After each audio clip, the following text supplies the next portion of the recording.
Hello my dears, welcome to my YouTube channels. വെച്ച് ഞാനിവിടെ നോക്കുന്നത് മൂക്കിലൊരു കുരുവന്ന ചോത്ത് തൊടുത്ത തക്കാളിപ്പഴം പോലെ ഉണ്ട് കേട്ടോ. അപ്പോൾ നമ്മുടെ വിഷയം അതല്ല. ഞാനും അമ്മയും മോളും അച്ഛനൊക്കെ റെഡി ആയിട്ടിരിക്കുന്നത് കോയമ്പത്തൂരിലേക്ക് പോകാനാണ് കേട്ടോ.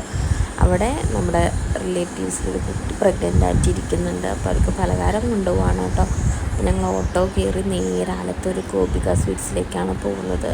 ബെസന്നർ ചിപ്സ് എന്ന് പറഞ്ഞ പോലെ തന്നെ ഗോപിക സ്വീറ്റ്സും നല്ല പേര് കേട്ടതാണ് കേട്ടോ. സ്വീറ്റ്സ് മാത്രമല്ല, അവിടുത്തെ എല്ലാ പലഹാരങ്ങളും നല്ല ടേസ്റ്റാണ് കേട്ടോ. അപ്പോൾ നമ്മൾ ഓരോന്നും ഓർഡർ പറയുന്ന സമയത്ത് നമുക്ക് ഈ മൈസൂർ പാവ് ടേസ്റ്റ് ചെയ്യാൻ തന്നു കേട്ടോ. നല്ല ടേസ്റ്റാണ്. എനിക്കാണെങ്കിൽ ഇങ്ങനെ സോഫ്റ്റ് ആയത്, അമ്മയ്ക്കാണെങ്കിൽ ഇങ്ങനെ കല്ല് പോലത്തെ ഉള്ള മൈസൂർ പാവാണ് ഏറ്റവും ഇഷ്ടം. ഞങ്ങൾ നേരെ ഹൈവേയിൽ വന്നു, പാലക്കാട് ബസ് കയറി. അങ്ങനെ നമ്മൾ നേരെ KSRTC സ്റ്റാൻഡെത്തി കോയമ്പത്തൂർ ബസ് കയറി കേട്ടോ. തമിഴ്നാട്ടിലേക്ക് പോകാൻ പറഞ്ഞാൽ തന്നെ എൻ്റെ മനസ്സിൽ ലഡ്ഡു പൊട്ടെന്ന് പറഞ്ഞ പോലെ എനിക്ക് എന്തെന്നില്ലാത്തൊരു സന്തോഷമാണ് കേട്ടോ. അതിവിടെ ഏറെക്കുറെ ഇരുന്നതൊക്കെ കൊണ്ടായിരിക്കും. അങ്ങനെ 8 വർഷം ഞങ്ങളിവിടെ കോയമ്പത്തൂർ ഇരുന്നിട്ടുണ്ട്. അതിൻ്റെ കഥ വീണ്ടും വീണ്ടും പറയണ്ടല്ലോ അല്ലേ. മുന്നത്തെ വീഡിയോയിലൊക്കെ പറഞ്ഞിട്ടുണ്ട്. അങ്ങനെ ലേസും വെള്ളമൊക്കെ കുടിച്ചു. തമിഴ് ലെറ്റർ എഴുതിക്കുന്നത് കണ്ടാൽ തന്നെ എനിക്ക് തമിഴ്നാടിൻ്റെ ആ ഒരു ഏരിയ എത്തുമ്പോൾ തന്നെ മനസ്സിൽ ஞாபகம் വരുന്നേ കോയമ്പത്തൂരിലിരുന്നതും പാർക്കിൽ പോയതും കോവിലുക്ക് പോയതും ഫ്രണ്ട്സെ பார்த்தതും എല്ലാം നമുക്ക് ஞாபகம் വരുതേ. അപ്പോൾ നമ്മൾ വീടെത്തി. നമ്മളിങ്ങനെ കുറേ നേരം വർത്താനൊക്കെ പറഞ്ഞിരിക്കുകയാണ്. അപ്പോൾ ഒരു ഫുഡിൻ്റെ കാര്യങ്ങളൊക്കെ ഒരുക്കുന്നുണ്ട്. ഇതാണ് നമ്മുടെ പ്രഗ്നൻ്റായ കുട്ടി. അപ്പോൾ ഇവളെ കാണാനാണ് വന്നത് കേട്ടോ.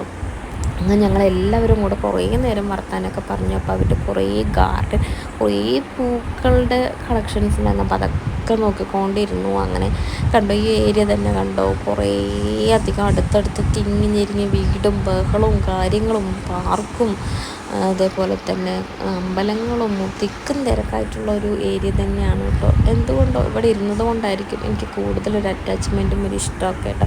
അപ്പം നമ്മൾ അവിടുത്തെ ഈ തലയാട്ട് ബൊമ്മ, തഞ്ചാവൂർ പോകാതടി എൻ്റെ തലയാട്ട് ബൊമ്മ നിൽക്കും. അങ്ങനെ നമ്മൾ നേരെ ബിരിയാണിയും ചിക്കൻ കറിയും പപ്പടവും സലാഡും അച്ചാറും ചോറും എല്ലാം ഉണ്ടായിരുന്നു. അതൊക്കെ കഴിച്ചു. കുറേ നേരം വർത്താനൊക്കെ പറഞ്ഞ് വളകാപ്പ് വീഡിയോ ഒക്കെ കണ്ടു. അങ്ങനെ നേരെ വേറൊരു വീട്ടിലേക്ക് വന്നു കേട്ടോ. ഇത് നമ്മുടെ റിലേറ്റീവ്സ് തന്നെയാണ്. അവിടെ കുറേ നേരം വർത്താനൊക്കെ പറഞ്ഞു. പിന്നെ നമ്മൾ നേരെ ലഗേജൊക്കെ എടുത്തു. അവിടെ നിന്ന് നേരെ മേമ്മയുടെ വീട്ടിലേക്ക് പോവാണ്. അപ്പം നമുക്ക് കണ്ടതാ ഇവിടുത്തെ ഒരു ഗുണം എന്നൊക്കെ പറഞ്ഞാൽ കണ്ടില്ലേ, നമുക്ക് പൈസ കൊടുക്കാതെ പോകുന്ന ബസ്സൊക്കെയാണ് കേട്ടോ. അത് പെണ്ണുങ്ങൾക്ക് മാത്രം. അങ്ങനെ നമ്മൾ സ്ഥലത്തെത്തി ഷെയർ ഓട്ടോ പിടിച്ചു. ഇവിടെ 10 രൂപയേ ഉള്ളൂ കേട്ടോ. അങ്ങനെ നേരെ നമ്മൾ മേമ്മയുടെ വീട്ടിലേക്ക് എത്തി. അങ്ങനെ നമ്മൾ ഇവിടെ എത്തി. നമ്മൾ ഫ്രഷപ്പായി ഡ്രസ്സൊക്കെ മാറ്റിയപ്പോഴൊന്ന് ശ്വാസം നേരെ വീണത് കേട്ടോ.